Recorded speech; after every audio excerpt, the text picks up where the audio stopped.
আছে। আল্লাহ কুরআনুল কারীমের মধ্যে বলেন, قل إن كنتم تحبون الله فاتبعوني يحببكم الله। আল্লাহ রাব্বুল আলামিন বলে দিলেন, এরে আমার বান্দারা, আমার নবীকে আল্লাহ জানিয়ে দিলেন, নবী গো तमाम পৃথিবীর মানুষকে আপনি জানিয়ে দেন, तमाम পৃথিবীর মানুষকে আপনি জানিয়ে দেন, যদি তারা আমাকে ভালোবাসতে হয় গো, আমাকে যদি ভালোবাসতে হয় তাহলে তারা যেন গো আগে ফাত্তাবিউনি, তারা যেন গো আগে আপনার অনুসরণ করে। বলুন আলহামদুলিল্লাহ। আল্লাহ রাব্বুল আলামিন বলে দিলেন, নবী গো আমাকে ভালোবাসতে হলে আগে যেন ফাত্তাবিউনি ফাত্তাবিউনি ফাত্তাবিউনি, আগে যেন আপনার ইত্তেবা করে, আপনার আনুগত্য করে, আপনার অনুসরণ যেন আগে করে।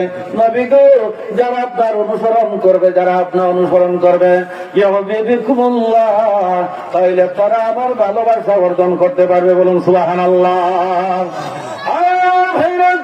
আমার নবীর ভালোবাসা, আমার নবীর মহব্বত অন্তরের মধ্যে না আসলে, নবীর অনুসরণ না করলে আল্লাহর কাছে যাওয়ার কোনো সুযোগ নাই। নবীর ইত্তেবা, নবীর ভালোবাসা, নবীর অনুসরণের নমুনা হলো কি জানেননি? নবীর ইত্তেবার অনুসরণের নমুনা আল্লাহ রাব্বুল আলামিন কুরআনের অন্য জায়গায় বলে দিয়েছেন, মা আতাকুমুর রাসূল ফাখুযুহু ওয়া মা নাহাকুম আনহু ফান্তাহু। আল্লাহ রাব্বুল আলামিন কোরআনুল কারীমের মধ্যে উল্লেখ করে দিলেন, ফাত্তাবিউনি, নবীর অনুসরণ করো। নবীর অনুসরণের নমুনা আল্লাহ কোরআনে উল্লেখ করে দিয়েছেন। আমার নবী তোমাদেরকে যা কিছু করার আদেশ করেন তোমরা তা কিছু করো, যার থেকে আমার নবী তোমাদেরকে নিষেধ করেন তার থেকে তোমরা বিরত থাকো। এতে বোঝা গেল আমার নবীর আদেশের নাম শরীয়ত, আমার নবীর নিষেধের নাম শরীয়ত।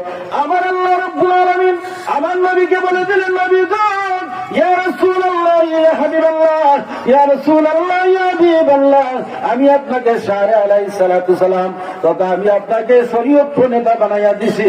আমার নবী হলেন শরীয়ত প্রণেতা। আমার নবী যা কিছু বলবেন সেটা শরীয়ত হয়ে যায়। আমার নবী যদি বলেন ওই দিকে নামাজ পড়ো, এইটার নাম শরীয়ত। আমার নবী বলেন যদি এইভাবে নামাজ পড়ো, এইটার নাম শরীয়ত। আমার নবী যা কিছু বলবেন এইটা শরীয়ত হয়ে যায়। এটা আমার কথা না রে বাবা, এটা আমার কথা না, এটা আমার আল্লাহ কোরআনের মধ্যে বলেছেন। এজন্য আমার নবীর অনুসরণ করা দরকার আছে কি নাই? জোরে বলেন, আছে কি নাই? আমার নবীর অনুসরণ করার দরকার আছে। আমার নবীর অনুসরণ করতে হলে আমার নবী যেভাবে বলেছেন ঠিক সেভাবে করার দরকার আছে কি নাই? আমরা যে নামাজ পড়ি, আমরা জোহরের নামাজ, আসরের নামাজ, মাগরিবের নামাজ, এশার নামাজ, জুম্মার নামাজ, তাহাজ্জুদের নামাজ, বিভিন্ন নফল নামাজ, চারশতের নামাজ, ইশরাকের নামাজ, আউয়াবিনের নামাজ, কোরআনুল কারীমের কোথাও কিন্তু কয় রাকাত নামাজ লেখা নাই। আছে কি? কোরআনুল কারীমের মধ্যে আছে শুধু আকিমিস সালাহ, নামাজ কায়েম করো, নামাজ কায়েম করো, আকিমিস সালাতি লিযিকরি, আমার শরণার্থে নামাজ আদায় করো। এই নামে আল্লাহ কোরআনের মধ্যে নামাজ কায়েমের জন্য 82 জায়গায় নামাজের কথা উল্লেখ করেছেন, কিন্তু কোন করে নামাজ কয় রাকাত হবে এটা কোরআনের মধ্যে উল্লেখ নাই। আমরা নামাজের তাকবীরে তাহরিমা কেমনে বানবো, কোথায় আমরা হাত বানবো, কিভাবে আমরা খাড়া হবো, কিভাবে আমরা রুকু দিব, কিভাবে আমরা সিজদা করব, কিভাবে আমরা তাশাহুদ করব, এইগুলো কিন্তু কোরআনুল কারীমের মধ্যে নাই, কোরআনুল কারীমের মধ্যে নাই।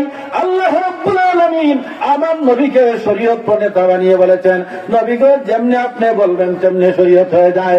আমার নবী আমাদেরকে বলেছেন, সাল্লাল্লাহু কামা উসাল্লি, আমার উম্মতেরা আমি যেভাবে নামাজ পড়ি তোমরা এভাবে নামাজ পড়ো। বলুন আলহামদুলিল্লাহ। আমার নবীজির অনুসরণের দিক দিয়ে আমরা নামাজ পড়ি কিনা? আমরা নবীর অনুসরণ করি। নবী যেভাবে আমাদেরকে নামাজ পড়ার জন্য বলেছেন ঠিক সেভাবে আমরা নামাজ পড়ি কিনা? সেভাবেই আমরা কিন্তু নামাজ পড়ি।